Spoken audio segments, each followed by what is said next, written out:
Welcome to Bible Bites. I'm Pastor Dan. We are reading through the Bible one small bite at a time.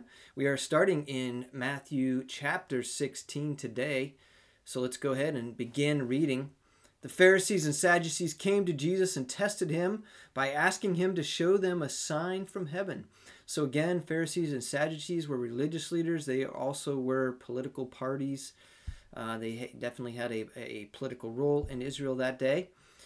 And they wanted from Jesus something that would testify that they could say, oh, this is definitely from God.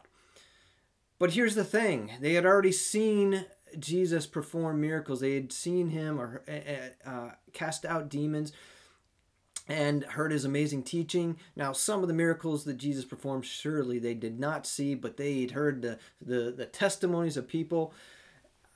Some of the testimonies of people that were actually healed.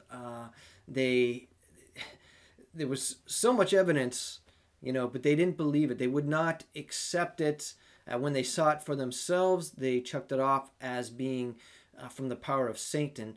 So what more would God give them, honestly, as a sign that could prove to them? They were going to disregard anything God was to give them. They already had.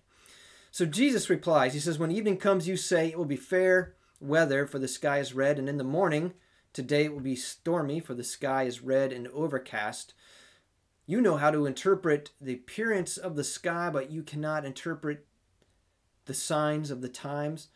I think we have a saying today that's very similar to this. Red sky at night, red sky at night, sailor's delight. Red sky in the morning, sailor's warning.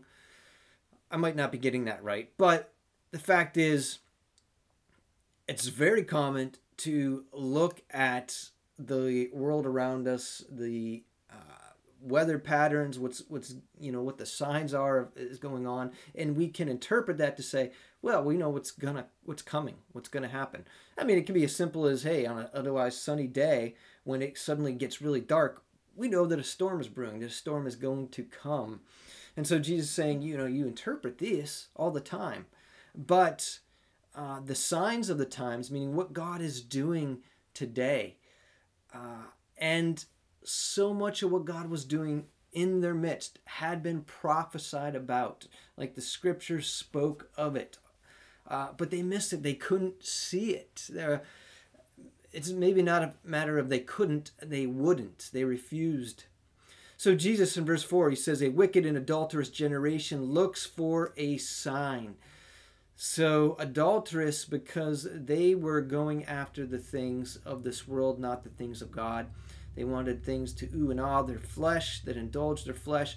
In one sense, they had been given a lot already through Jesus, what he had done, through the fulfillment of the prophecies, and through Jesus' teaching, power over demons, power over the weather, power over sickness and disease. Wow, that's amazing. These are not small miracles. These are not small signs, but they wouldn't accept it. So Jesus called them wicked, adulterous generation, because you just continue to look. You want a sign, but there's no sign really that's good enough for them. And he says, none will be given. No sign will be given except the sign of Jonah.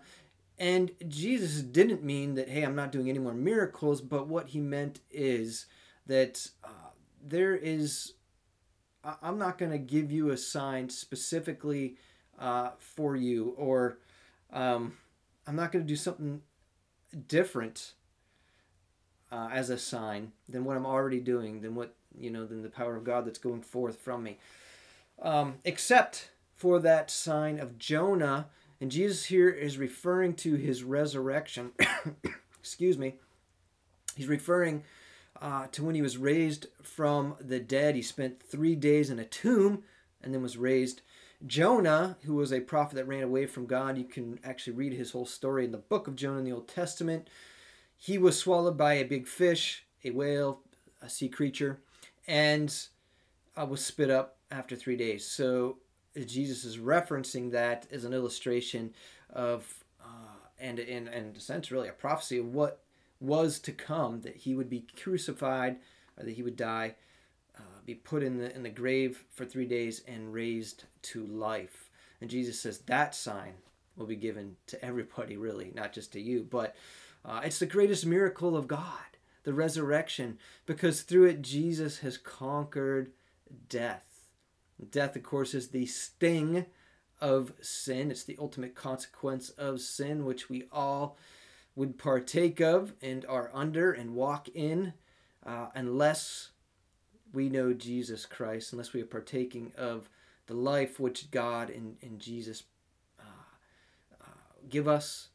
So that life comes through knowing God, through knowing Jesus Christ, not simply knowing about them, but knowing them. There's an intimacy, there's a trust, a walking with.